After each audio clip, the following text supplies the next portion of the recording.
Her father's final gift me name is Jessica Coleman, and I'm 34 years old. The day my marriage ended, I thought my life had ended too, after 7 years together.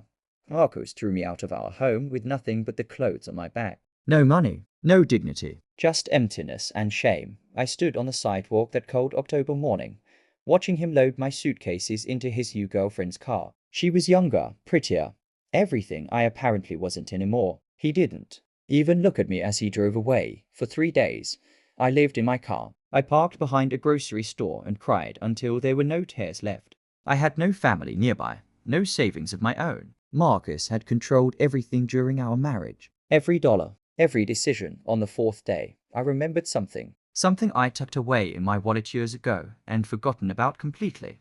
My father had passed away when I was 19. Before he died, he gave me a bank card. Just in case, he'd said, his voice weak but firm. Promise me you will keep this safe, Jessica? You never know when you might need your old dad's help. I'd been so young then. So naive. I tucked that card away and honestly forgot it existed. My father had been a simple man, a bus driver his whole life. I assumed the account held maybe a few $100s at most. That morning, desperate and hungry, I drove to the bank my father had used. It was an old building downtown, the kind with marble floors and tellers who actually knew their customers by name.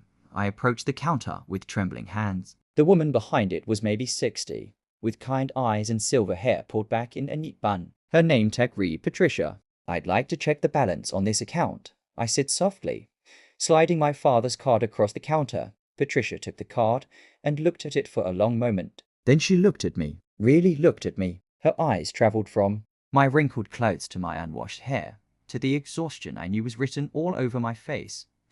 She typed something into her computer. Then she stopped. Her face went pale.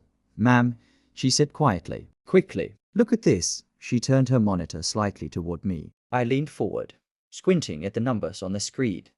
The balance read 8 for 7. Oh, I actually laughed. It had to be a mistake. Some computer error. There must be something wrong, I said. My father was a bus driver. Patricia shook her head slowly. She pulled up the account history, her fingers moving quickly across the keyboard. Your father opened this account 34 years ago, she said softly. The year you were born. He deposited $50 every single week. Every week for 19 years. Never missed once. My eyes filled with tears as she scrolled through the records. $50. Week after week. Year after year. But that's only about 50,000. I whispered. Yes, Patricia said, her own eyes glistening now. But he also invested wisely. Very wisely. He bought index funds, stable stocks, nothing risky, but steady. And he never, ever touched a penny. Not even during the recessions. Not even when times were hard. She pulled up more documents. Letters in my father's handwriting, scanned into the system. Instructions to the bank. This money is for my daughter Jessica. Only for her. If anything happens to me, make sure she knows I thought about her every single day. I couldn't breathe. I stood there in that bank, shaking as Patricia printed out the full account history. My father had sacrificed for me in ways I never knew. While I was growing up, he drove that bus in the rain, in the snow, through the heat of summer. He worked double shifts. He never complained. And every single week, he set aside money for me. He loved you very much, Patricia said simply, handing me the papers. I sat down in one of the leather chairs in the bank lobby and cried. Not sad tears this time, but something else. Gratitude. Or the overwhelming knowledge that I had been loved so deeply by a man who never said much but showed everything through his actions. Patricia brought me a bottle of water and sat beside me. Not saying anything, just being present. What should I do? I finally asked her. She smiled. Whatever you want, honey. That's your father's gift to you. Freedom. Freedom. The word felt foreign and wonderful.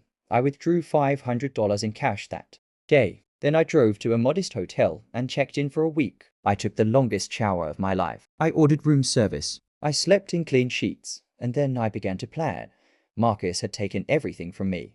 But he didn't know about this account. According to our divorce papers, we'd split what little we had. He got the house. I got nothing. That's what he thought anyway. I hired the best divorce attorney in the city. When Marcus found out I was contesting the settlement, he laughed. His lawyer sent a smug letter saying I had no grounds, no resources.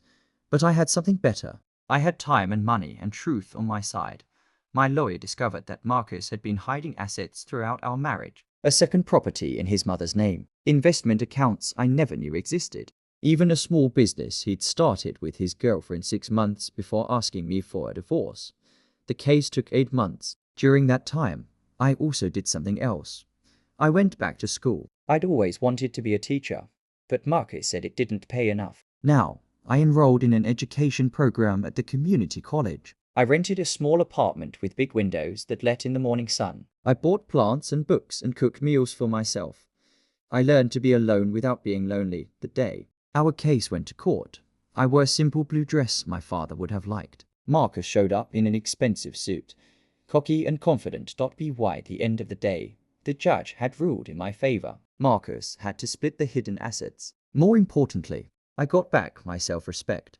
But here's the thing about revenge. It's not what you think it is. Standing outside that courtroom, watching Marcus walk away defeated and angry, I didn't feel victorious. I felt tired and sad for both of us. I realized that the real gift my father gave me wasn't the money. It was the knowledge that I was worth saving, worth investing in, worth loving.